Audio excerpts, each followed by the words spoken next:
baza okuba nti oli wano. Ekyo kintu kikulu nnyo nnyo nnyo nnyo. Weekitiibwa Pulezidenti, byonna bye wakola toteekwa kwejjusa n'eddakiika n'emu kubanga bye wakola bigenda kujjukirwa abaana n'abazzukulu n'abazzukulu n'abazzukulu n'abazzukulu abiriddawo. Era nange Weekitiibwa Pulezidenti, kye nakola sigenda kukyejjusa era sikyejjusangako, wabula ntendereza butendereza Katonda, Katonda alina amaanyi, Katonda asobola buli kintu.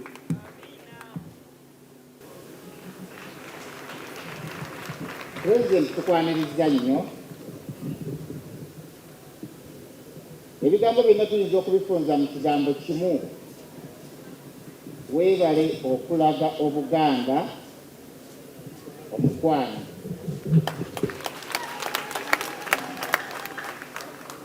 President, Buganda ekolebwa amasiga asatu, ng'essiga ebbereberye lye ly'abalangira, essiga eryokubiri be Bataka,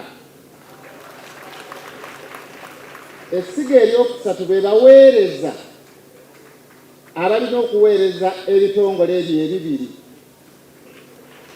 Nsaba nkutegeeze President nti Abataka ne bazzukulu baabwe we bali wano. Nsaba nkutegeeze President nti abakulira oluli olulangira n'abazzukulu mu luli olulangira ne bannaalinnya abakulira amasiro mu Buganda era nga be bagabeeramu we bali wano. Mu bufunze President, obuganda buweddeyo.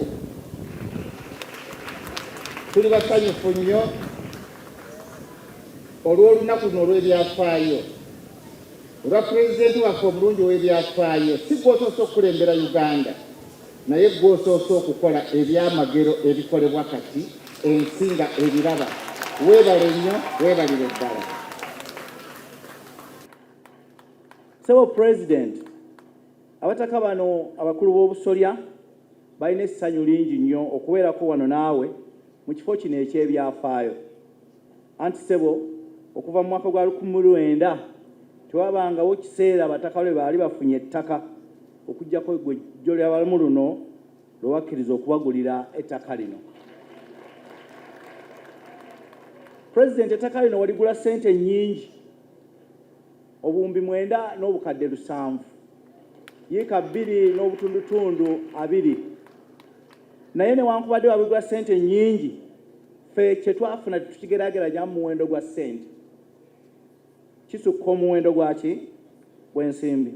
Naye Sebo, nga bw'okimanyi nti enkola y'abafuzi b'amatwale yataataaganya nnyo obutaka bwaffe okuviira ddala mu mwaka gw'olwenda n'okutuuka olwaleero obutaka ffe bukyataataagana. Obutaka ffe obumu bwakubwa mu mayiro za Kabaka era bukyaliyo. Obutaka ffe obulala bwakubwa mu mayiro z'abaami era baabutwala. Obwasigalawo bwawandiisibwa mu bwannannyini obw'abantu obuntu, babutunze ne babumalawo. So n'olwekyo President, ffe okufuna ekifo ekifaanana bwe kiti wano kikubagizo ky'amaanyi nnyo gye tuli, kubanga ensonga y'ettaka mu Buganda osanga yasinga kunyiga Bataka. Naye President, tusaana ffenna tujjukire nti abafuzi b'amatwale ffenna tebaatuyisa bulungi. Naye waliwo bannaffe abalowooza nti osanga balina ekirungi kye baafunamu ekyo. Bwe tugezaako okugamba nti tugezeeko okulongoosa kino, tebakifuna. Naye ate tetukitwala wala nnyo era tetulowooza nti kipya. Kubanga President, abaddugavu mu Amerika bwe baali balwanirira okufuna eddembe lyabwe baalimu ebitundu 2. Waliwo bali abaakolanga mu masamba abaafunanga ne ssente entono. Waliwo n'abaana abaakoleranga Abazungu nga bambala n'ettaayi, bali ne ku migaati gya bata, basula ne mu nnyumba nnungiko. Abo abaali basula obulungiko, abaali obulungiko bo baalowooza nti baali banjawulo, naye ng'ate bonna baali baki? Baali baddugavu. Olutalo ne luyingiramu bali abaakolanga mu masamba. Abaakolanga mu masamba bwe baateesanga kye bagenda okukola bano abali emigaati gya bata abasiba ettaayi ng'ate bagamba abazungu nti bano bagenda kukola bwe bati okumala ebbanga ddene ne balemererwa okufuna kye baali baagala eddembe lyabwe ery'abaddugavu. Naye omusajja Malcolm X yavaayo n'abagamba nti mmwe ffenna tuli baki baddugavu, ffenna tulina ekizibu kiki kyekimu, twegatte tulwanirire ki eddembe lyaffe. Wano mu Buganda ssebo ekyo kyekibulawo, naye nga bw'otudde awo ssebo oli mulwanyi, ensonga eyo ndowooza nti osobola ogituyambako ne tugenda mu maaso. We knew the history also of the endagaano y'olwenda. We knew the story of naye manyi n'ebyafaayo by'endagaano y'olwenda.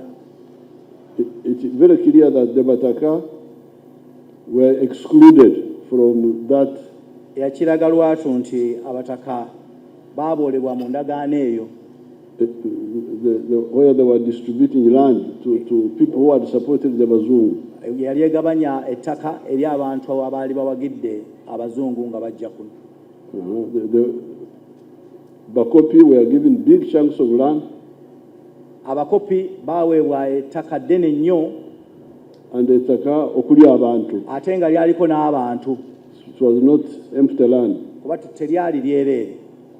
So that's how this issue was created.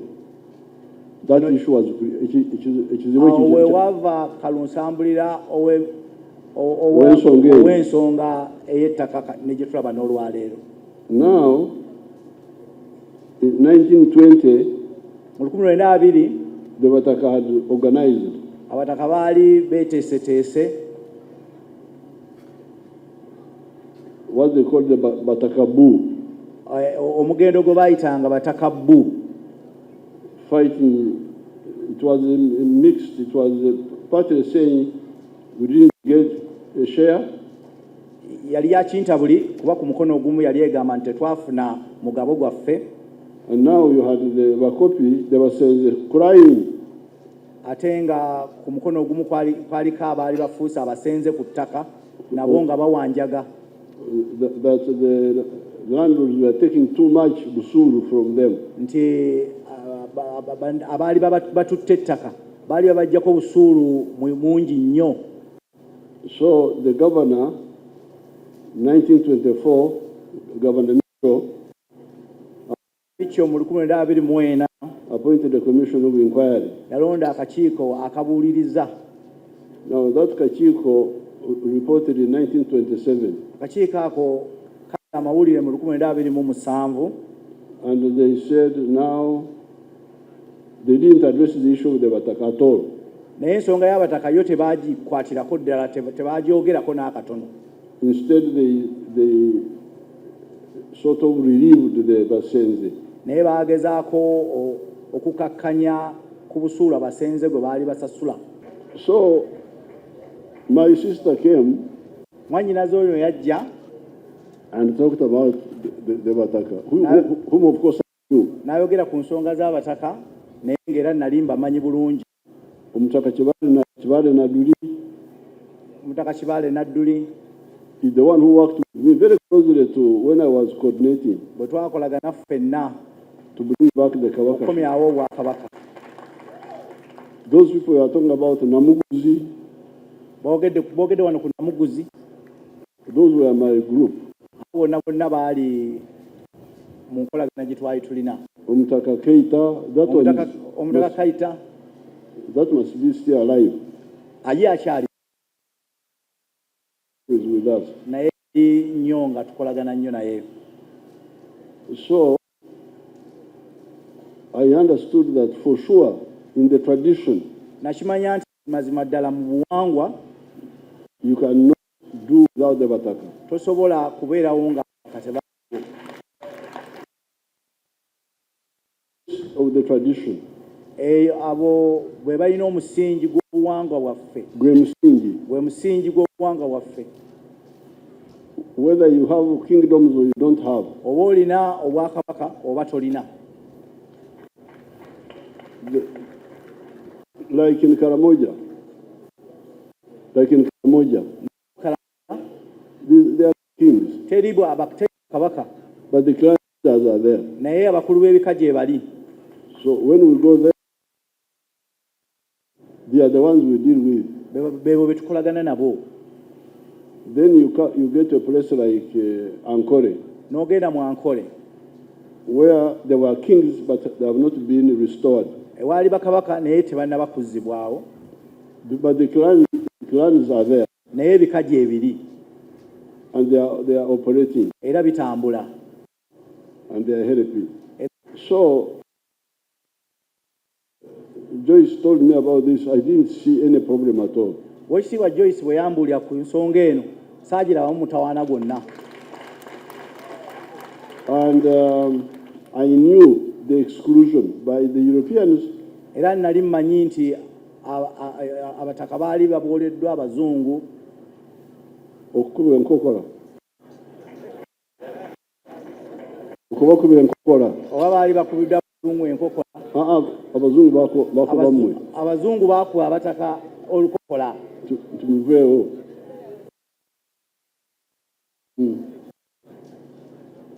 So it was my pleasure to support this little effort of.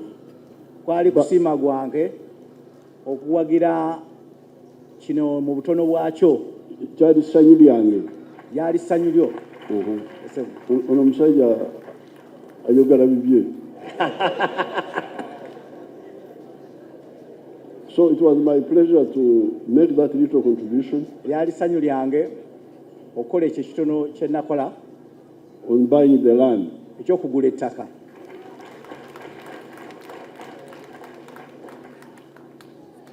Because those clans, Kubanga ebika if they are really well used, senga bikozesebwa bulungi they will create more unity even in Uganda. They will create more unity. byandi tusobodde okwongera abantu baffe mu Uganda. The strength of the African race Kubanga amaanyi g'abantu abaddugavu Abafirika, especially the ones of this part of the world. naddala mu kitundu kino ekyensi, Part of it is culture, amaanyi agamu nnono, but also genetics, naye n'obuzaale. obuzaale.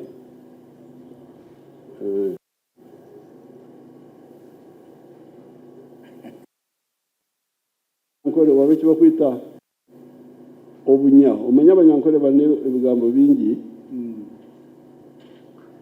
Ekigambo kye bayita ensigo, Abaganda kye bayita ensigo, abanyankole bo bakiyita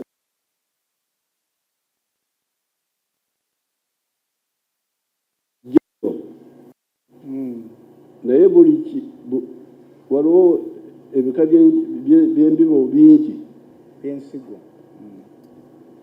Embibo z'ensujju tebaziyita nsigo mu Runyankole. Ensigo would be general. Naye ensigo z'ensujju ate zirina erinnya lyazo. Ebiryo Baziyita entetera. Ate ensigo z'ennyaanya tebaziyita nsigo. They don't use the general word of ensigo for the nsigo of ennyaanya. They call them obunya. So normally I translate genetics. I use the word obunya. Obunya, the structure of the human body. Genetics. Genetics, the one what makes us, our bodies. What's your president? Buberanga butonde. Okay, good Yeah. to Monday. Yes, sir.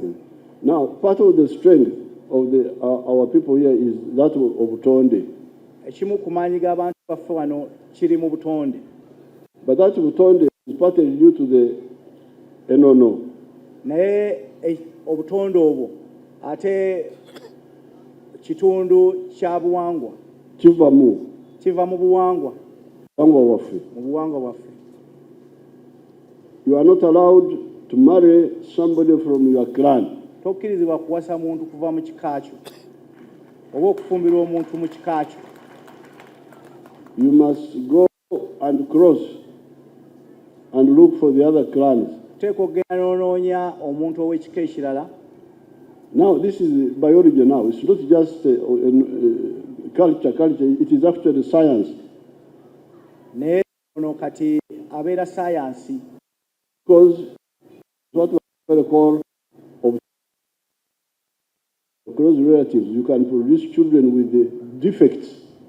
Senga abantu ab'omusaayi ogumu bafumbirwa nabo ab'ekika ekimu musobola okuzaala abaana abalina ebizibu oba n'obulemu obw'enjawulo Obukosefu. oba obukosefu obw'enjawulo. Banyangolo call it obutembane. Obutembane, inbreeding, what you translate in English. Inbreeding. Oba kye bayita okuzaalaganamu oba obuko. Now, okay, we are there with the modern government. We are there doing modern things. Wewe tuli ne gavumenti era tukola ebintu bingi. Ebyomulembe. Bridges, building roads, entindo n'enguudo, trade. n'okukuuma ebyobusuubuzi. But who is preserving our genetics? Naye ani aliwo okukuuma obutonde bwaffe? Because it's not clear to others. Kubanga ekyo tekiri si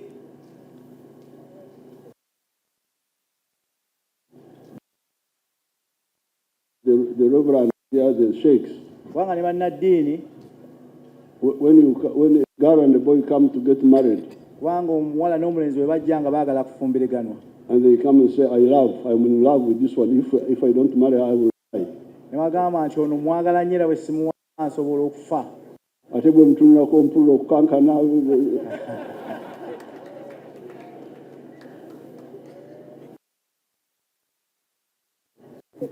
Then I don't know whether they take the trouble to say webuweddeyo. Simanyi baba batwala omutawa kye beddira. I don't know. I have not really checked. Simanyi sinaba kukyetegereza. Because we should work with the religions, the traditional, we should now work with the religious groups to say, please, when it comes to, if we want photography, don't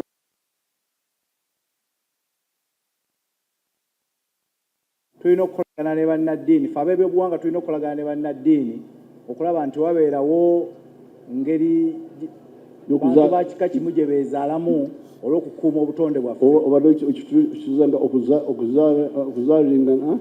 Okuzaalaganamu. So, who is now looking after that? Ekyo kati ani akitunulako? Okay, the government is looking after the roads, the electricity, the what, but that side. Gavumenti etunulira ku nguudo, tunula ku masannyalaze, naye ekitundu ekyo ani akitunulako? The religious people are preparing us to go to heaven. Abannaddiini bo batuteekateeka kugenda mu ggulu. To go to Jannah. But is somebody looking at the other side? Naye ani atunuulidde oluuyi luli? Then you get the problem of the language. Ne tufuna obuzibu bw'ennimi. Who is following up the issue of the language? Ani agoberera ensonga ezikwatagana n'ennimi ze twogera? Because we are English, Swahili. Kubanga waliwo Oluzungu, waliwo Oluswayiri. But who is focusing on the indigenous language? Naye ani atunuulidde ku nnimi zaffe ez'obuzaaliranwa? The foods. Oba emmere yaffe ey'obuwangwa. Eya nansangwa. So, me, I didn't see any conflict if we sit down properly without omururu, without looking for the most efficient and the most useful way of organizing ourselves. Nze nali sirabawo obuzibu bwonna senga twali tusobola okufuna engeri gye tuyinza okukolaganamu esinga okubeera ennungi ku lw'abantu baffe. So therefore, I'm very happy to support the Bataka. Nolwekyo nina essanyu lingi okuba nti mpagira Abataka. kati wano mbaloza kuchoka. No, they had a circle, they had their circle of the Barangira. I would like to put 100 million in that one. Abalangira president abatereddemu obukadde bw'ensimbi 100 mu kittavu kyabwe. Then there are small things which you can handle now. There is the retreat of the waliwo ebintu ebitono bye tuyinza okukwatako kaakati olusirika lw'abalangira oba bambejja n'abambejja of the bambejja n'abalangira president $2.2 bazibampeere kati ezo sente owekitiibwa president nazo abalangira azibawadde 22 million 22 obukadde bw'ensimbi 22. kubanga ebyo bitono we can do them quickly. Those are small things you can do them quickly. Ebyo bintu bitono tuyinza obikola mu bwangu. Now for the Masiro in Wakiso,